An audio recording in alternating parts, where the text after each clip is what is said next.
Bismillahirrahmanirrahim. Assalamualaikum warahmatullahi wabarakatuh. Asyhadu an la ilaha illallah, asyhadu anna Muhammadar Rasulullah. Allahumma sholli ala sayyidina Muhammad wa ala ali sayyidina Muhammad. Kama sholaita ala sayyidina Ibrahim wa ala ali sayyidina Ibrahim bil alamina innaka Hamidum Majid.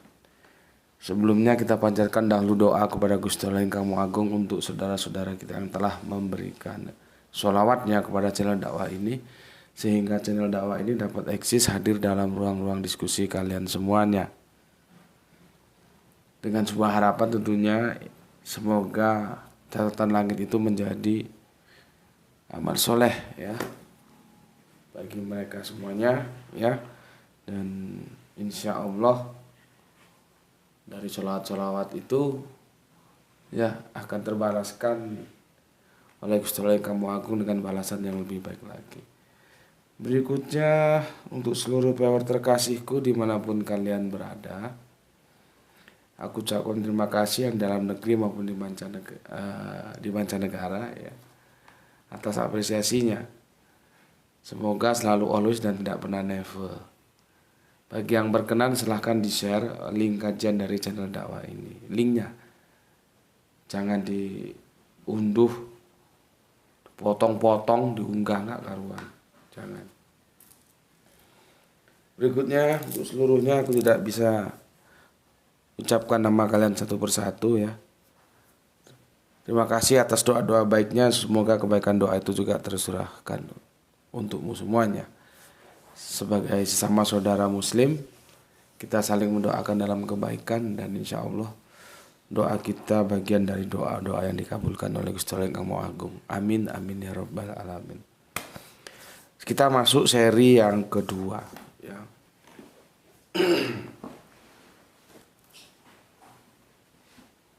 Seri yang kedua. Martin Luther, si anak nakal dari Eisleben, Saksoni ya. Ini seri Deuterokanonika ya. Kemarin sudah aku jelaskan bahwa ada sebuah langkah ya yang dikenal dengan Pro dan Testamen, akhirnya menjadi Protestan yang kita kenal sekarang, dan itu tidak lahir dari ruang kosong. Apapun adanya, Protestan itu tidak bisa dilepaskan dari Katolik. Itu sejarah seperti itu. Kalau ada yang bilang terpisah sama sekali, itu berarti dia mengingkari eksistensi Katolik. Ya, itu sudah aku jelaskan sebagai introduction. Berikutnya bahwa dalam sejarah itu mesti ada pelaku ya, dan tidak bisa sejarah itu dibiarkan saja tanpa mengenal pelakunya. Deuterokanonika itu juga tidak bisa terlepaskan dari sosok yang bernama si anak nakal dari Eisenberg Saksoni ini, yaitu Martin Luther, sehingga kini kita ketahui kitab suci dari saudara kita Kristen yang biasanya nggak mau atau gimana ya, nggak tahu aku disebut Kristen ya, mereka menyebutnya Katolik gitu aja. Nanti kalau yang Protestan baru Protestan. Kalau menurutku sih ya Kristen semua, yang satu Kristen Katolik, satu Kristen Protestan gitu. Mereka menjadi berbeda kitab sucinya ya. Ada bagian-bagian yang diterima dan ada bagian-bagian yang ditolak, yaitu Deuterokanonika. Seperti tadi aku bilang, kita berbicara tentang Deuterokanonika tidak bisa tanpa mengenal dulu sosok si anak nakal dari Eisenberg Saksoni ini, si Martin Luther. Kemarin kita mengenal sebagai pengantar, dan kali ini di senja ini akan kita lanjutkan ya, sebelum nanti akhirnya kita masuk ke intipati dari Deuterokanonika itu. Ini hujan deras dari siang ya, jadi syutingnya mundur karena kalau hujan syuting rintik hujan bisa masuk, bisa noise nanti. Apabila nanti unggahnya ada agak telat ya mohon dipersori. Oke, bismillahirrahmanirrahim.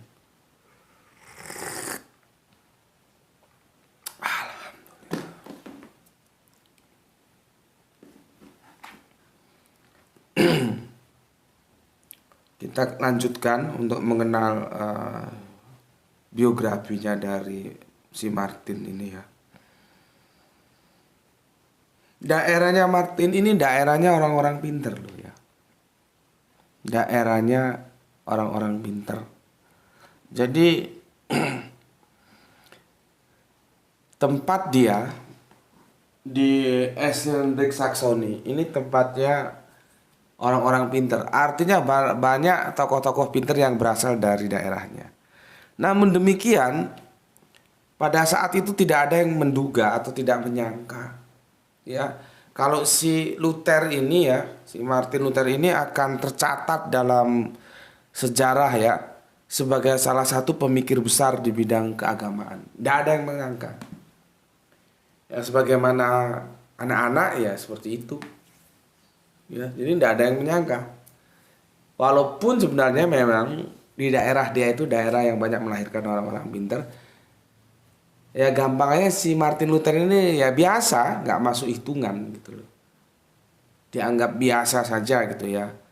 Dan akhirnya seperti kita tahu ya dari pemikirannya, ini kan Gospel Vicar ini dalam kekristenan, perang pemikiran. Akhirnya dia menjadi tokoh dan pengikutnya juga nggak bisa disembarangin ya. Menjadi panutan ya, yang levelnya level dunia ya, mungkin sampai Sa'ah nanti ya, sampai dunia ini Sa'ah ya. Oke, selanjutnya kita coba lihat latar belakang pendidikannya seperti apa sih si Martin ini ya.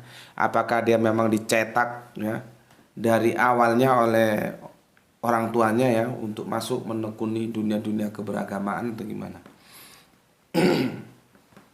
Saya minum dulu. Bismillahirrahmanirrahim.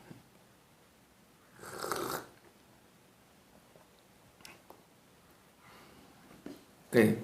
Pada umur 13 tahun, Luther tuh bersekolah di Bern of the Common Life. Sulit ngejanya aku bahasa Jerman ya. Yang mengajarkan pentingnya meditasi dan pemulihan batin. Nggak tahu sekolah model apa ini, nggak sekolah meditasi dan pemulihan batin. Ya. Oke, siswa sekolah itu juga kerap mengkritisi aksi-aksi spiritualitas yang cenderung spekulatif. Jadi seperti filsafat itu sebetulnya spekulatif. Maybe yes, maybe no. Ya kalau pasti namanya eksak. Ya, spekulatif. Ayah si Luther bernama Hans. Ya. Aku hapus dulu.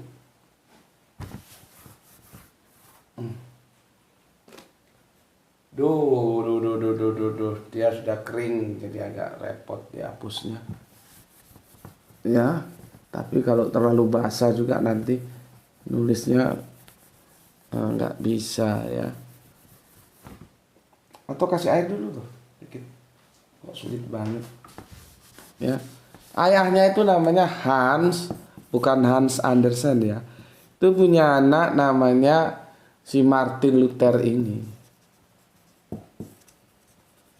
Ya, Martin Luther. Dia disekolahkan di Birth of Common Life. Aku singkat aja ya.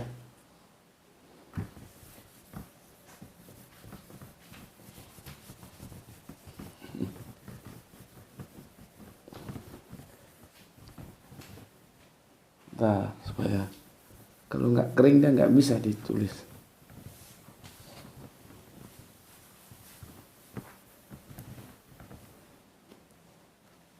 Birth Common Life. Birth Common Life ya. Di sini disekolahkan. Yang itu mengajarkan pentingnya meditasi dan pemulihan batin ya. Kemudian ayahnya si Luther ini, Pak Hans ini, tidak menghendaki anaknya itu jadi pastor. Berarti dari sini kita lihat si Martin itu memang tidak dicetak untuk jadi tokoh agamawan. Ya. Bukan dari kecil kalau kita dimondokkan, itu enggak. Justru Pak Han ini tidak mau anaknya jadi pastor. Dulu belum ada Protestan ya, masih Katolik ya. Masih Katolik, belum ada Protestan. Duh, nggak mempan. Basah. Ya, Katolik.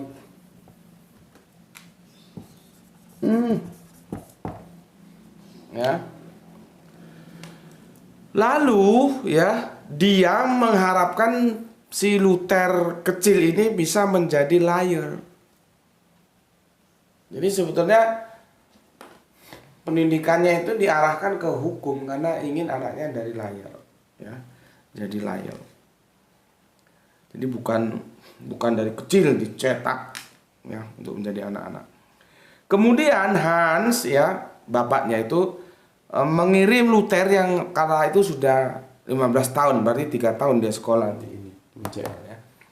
15 tahun ya sekolah ke Jos de Eisenach. Santa Jos Eisenach, ya.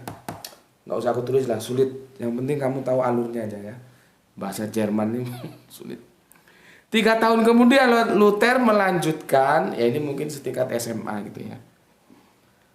Si Luther melanjutkan pendidikan ke Universitas Erfurt dan mendalami, orang eksak dia.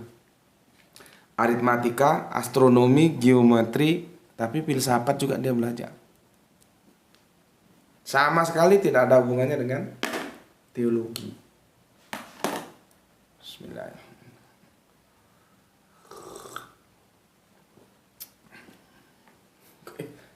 Bingung juga ya.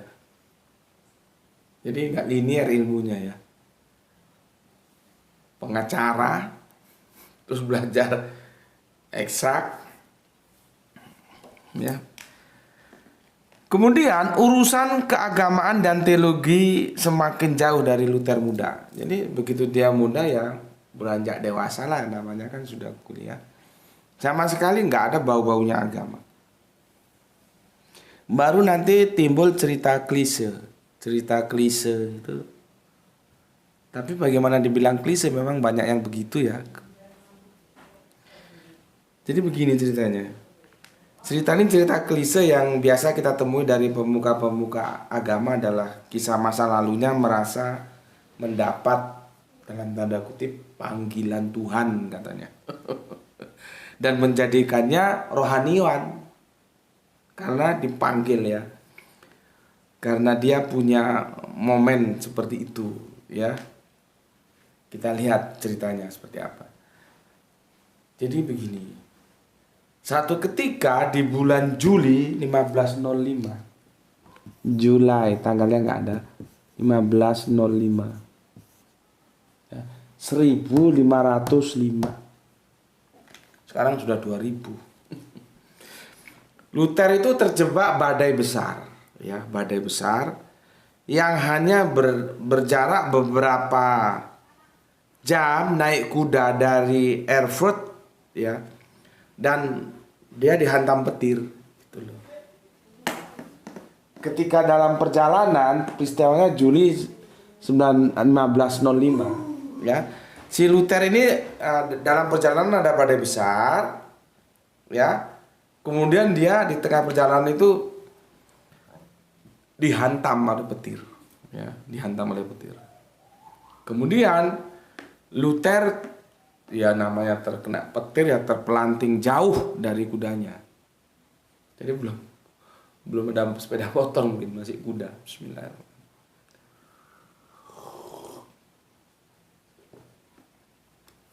Dari pengalaman itu adalah rasa takut akan mati. Manusiawi ya. Semua orang takut mati ya. Semua takut mati ya. Luther yang berumur kala itu sudah menginjak 21 tahun ya, 20. Dia dia kalau orang Jawa bilang nazar atau ujar. Ujar, orang Jawa bilang ujar.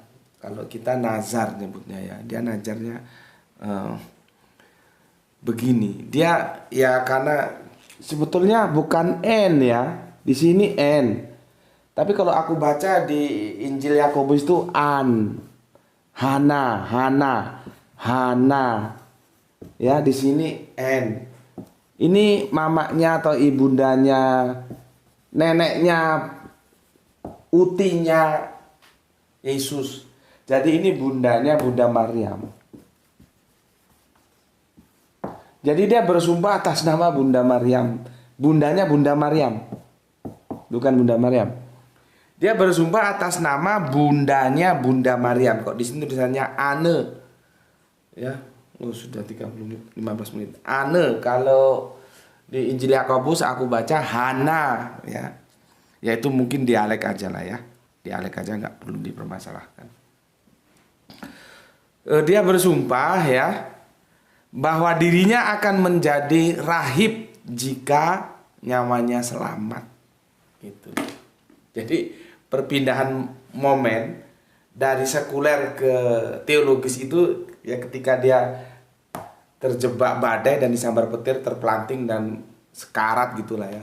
Terus dia nazar atau ujar atas nama Mama N ya, mamanya Bunda Maryam itu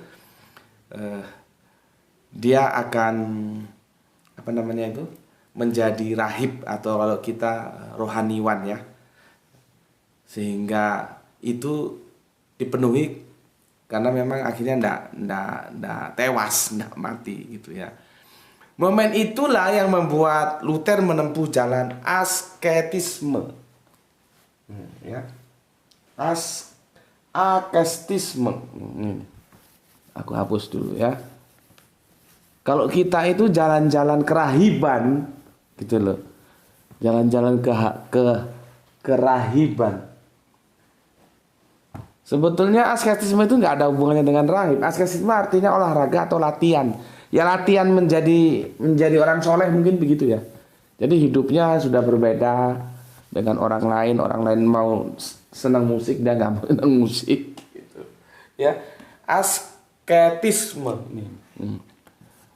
Asketisme. Ini sebetulnya artinya itu olahraga atau latihan, sebetulnya begini. Makna dasarnya sebetulnya ini. Ini Yunani punya ya, istilah Yunani ini Gerika. Jadi Gerika Yunani. Ya, cuman bisa dipahami ya asketisme itu adalah ya makna dasarnya ini olahraga atau melatih diri ya. Dia adalah mempersiapkan diri sebagai orang-orang layaknya yang hidup di biara gitu loh, kira-kira begitu ya, karena dia kan menunaikan nazarnya itu ya. Akhirnya ya dia masuk ke biara Santo Augustin di Wittenberg. Ini dan bahasa Jerman ini sulit-sulit. Tapi kalau ingat Jerman, ingat Scorpion. Paling senang aku Scorpion. Ya. Lagunya apa itu? Always Somewhere. Ada lagi yang Send Me Angel gitu ya. Scorpion itu adalah grup non Inggris yang bahasa Inggrisnya paling bagus itu Scorpion. Ya. Dia juga lengkap, klasiknya oke, rocknya oke. Jadi menarik lah Scorpion itu ya. Oke. Dia masuk ke biara Santo Agustin di Wittenberg dan mendalami teologi meski sudah lulus hukum. Dia kan kuliah di hukum ya, lulus akhirnya dia masuk mendalami teologi ke Santa Agustin itu. Saat itu tidak ada satupun orang yang membayangkan Luther akan menjadi salah satu mimpi buruk bagi Katolik. Tidak ada, ya. Kan aku sudah katakan, tempatnya Luther itu tempatnya orang yang biasa-biasa, orang yang pintar-pintar. Tapi ya orang nggak mengira kalau si Martin Luther kecil itu akan menjadi tokoh level dunia ya. Jadi Luther itu tidak ada yang menyangka dia akan menjadi mimpi buruk atau mimpi terburuk. Mimpi terburuk bagi Katolik. Biasanya ditambahi Roma. Nggak tahu kenapa disebut Roma. Mungkin ada Katolik lain. Setahu Katolik itu ya cuman Roma gitu. Sebetulnya nggak usah ditulis Roma, itu orang tahu Katolik itu Roma gitu ya. Sekali lagi, menjadi mimpi buruk. Ini teman-teman Katolik mungkin agak gerah kalau aku bilang bahwa si Martin Luther itu menjadi mimpi buruknya Katolik. Ya, tapi faktanya seperti itu. Oh, bagaimana? Ya, menjadi mimpi buruk bagi Katolik. Siapa? Martin Luther.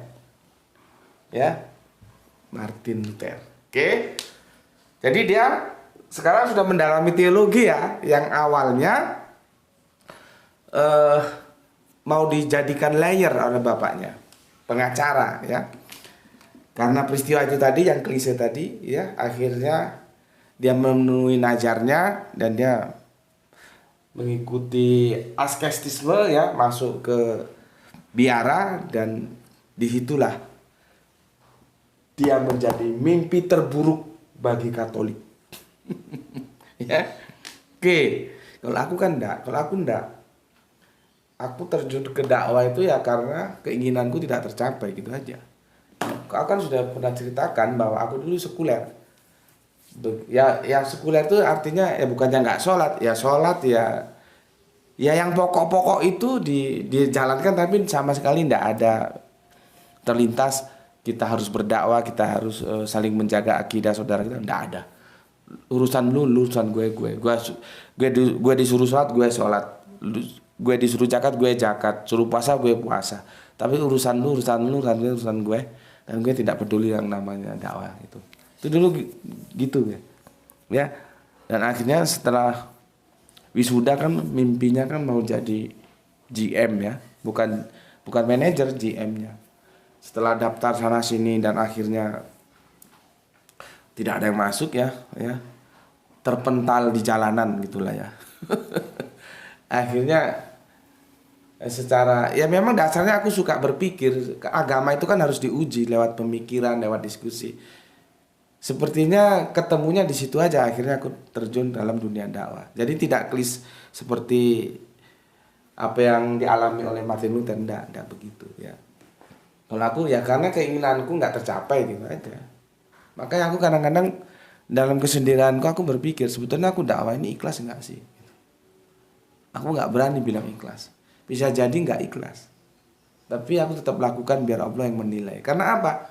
Seandainya dulu aku tercapai menjadi general manager dari suatu perusahaan BUMN atau gimana, bisa jadi aku tidak peduli sang namanya dakwah.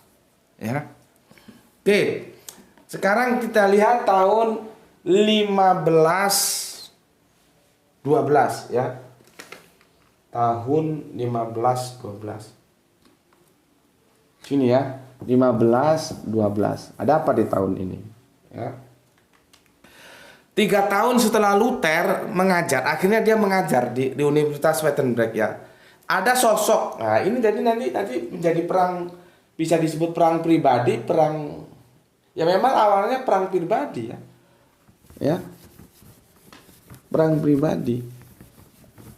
Yang tapi ya tidak bisa karena pribadi itu membawa gerbong, akhirnya perang gerbong lah, bukan pribadi. Ya.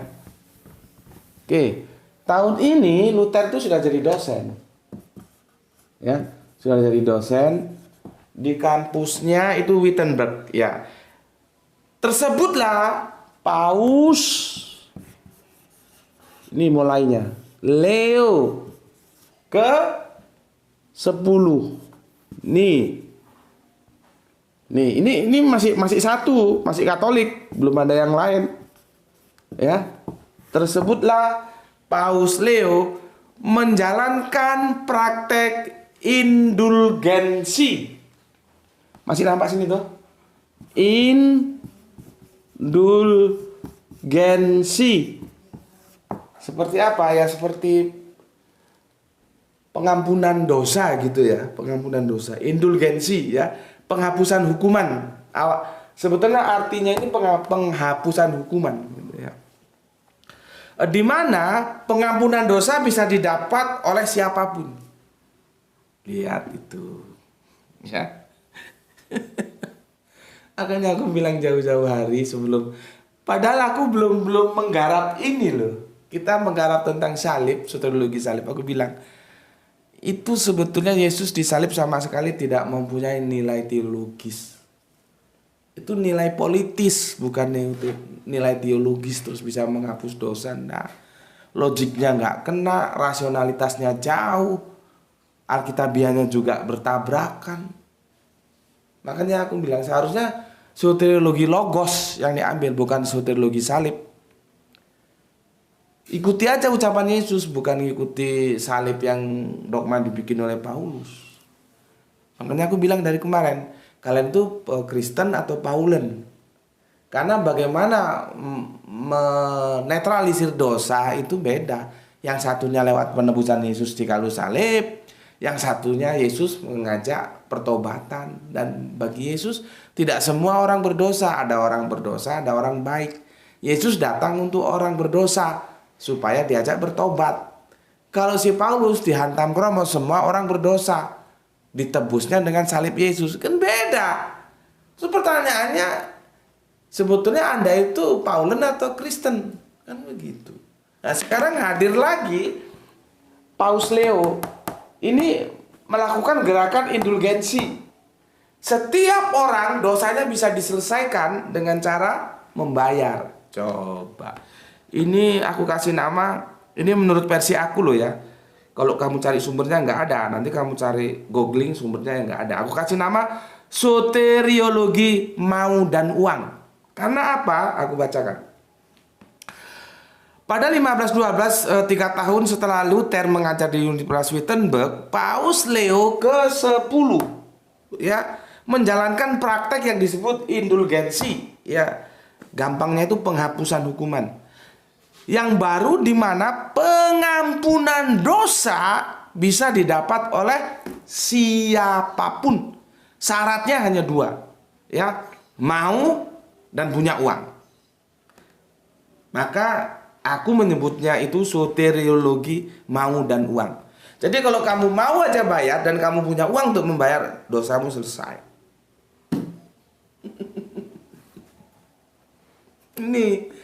Ini mulai ini. Ya triggernya mulai ini. Di sini mulainya. Paus Leo bikin indulgensi, ya. Oke.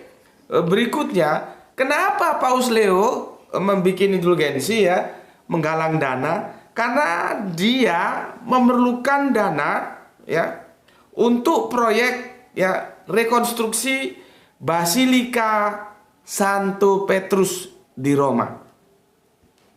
Jadi bukan tanpa alasan, karena untuk pembangunan. Jadi sebetulnya uangnya itu ya nggak dimiliki Paus Leo, nggak. Untuk pembangunan Basilika Santo Petrus yang di Roma. Itu sebetulnya. Jadi ini penggalangan dana. Cuman kok ya kebangetan, kok ya bikin indulgensi, ya dosa orang itu bisa dihapus. Dosanya siapapun, syaratnya mau dan punya duit.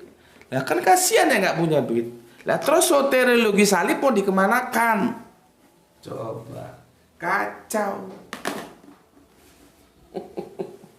Bismillahirrahmanirrahim. Nggak tahu teman-teman Katolik mungkin bisa kasih masukan apakah indulgensi sampai sekarang diberlakukan.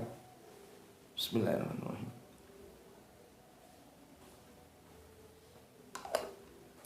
Kalau perpuluhan lain itu alkitabiah. Dan itu tidak ada hubungannya dengan dosa. Ini menghapus dosa. Terus soteriologi salib mau dikemanakan? Amburadul. Ya, oke aku lanjutkan. Ya.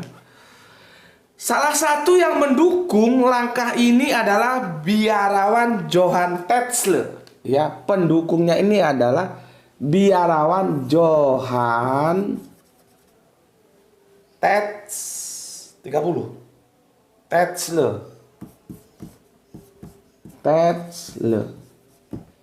Ini yang mendukung. Ya. Yang mendukung gerakan. Jadi ini yang punya idenya apa? Indulgensi. Yang mendukung ini mendukung Johann Tetzel. Apa itu indulgensi? Seperti pengampunan hukuman atau penghapusan.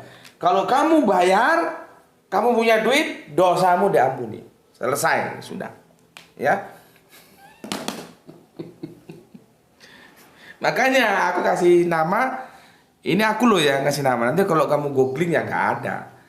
Ini ideku supaya gampang. Namanya soteriologi mau dan uang. Karena keselamatan itu bisa diperoleh, ya. Dosa-dosa bisa diputihkan gitulah ya. Pemutihan itu lah gitulah kira-kira ya. Bisa diselesaikan apabila kita mau dan kita punya uang dengan cara membayar, ya. Dan uangnya itu nanti digunakan oleh Paus Leo untuk merenovasi, bukan membangun ya, Basilika Santo Petrus yang ada di Roma, dan dia didukung oleh biarawan John Tetzel. Jadi aku ulangi, ini yang punya ide, ini yang mendukung idenya ini.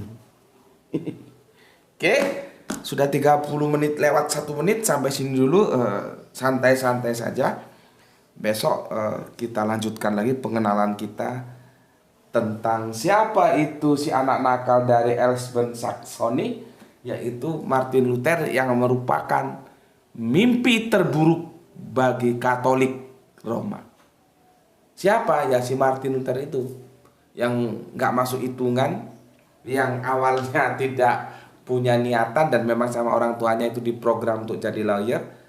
Karena sebuah peristiwa yang klise tadi itu, yang klise, ya, mau dihantam badai sambar petir kalau hidup, mau mengabdi akhirnya jadi biarawan, ya, yang bersumpah atas nama Mama N, mamanya Bunda Maria, ya, dan itulah awal perpindahannya dia kemudian menjadi teolog, ya.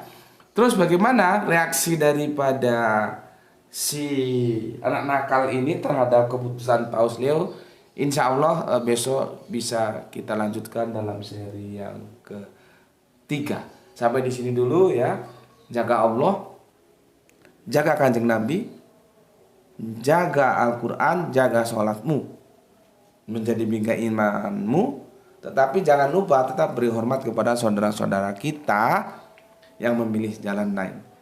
Semoga kita dapat keberuntungan, rezeki yang barokah, dan kesehatan yang prima. Jangan lupa di senja ini, ya, ini senja ya,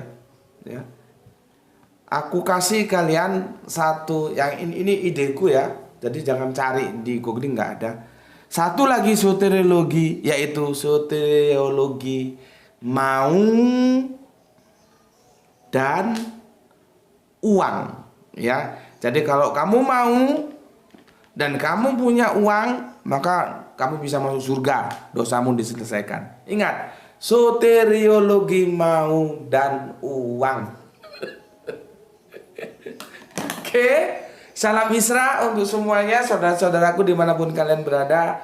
Kedepankan rasionalitasmu, buka otakmu sehingga engkau menemukan akan sebuah kebenaran yang akan membawamu dalam keselamatan. Salam Isra, Islam rasional dari aku. Bismillahirrahmanirrahim. Alhamdulillahirabbil alamin.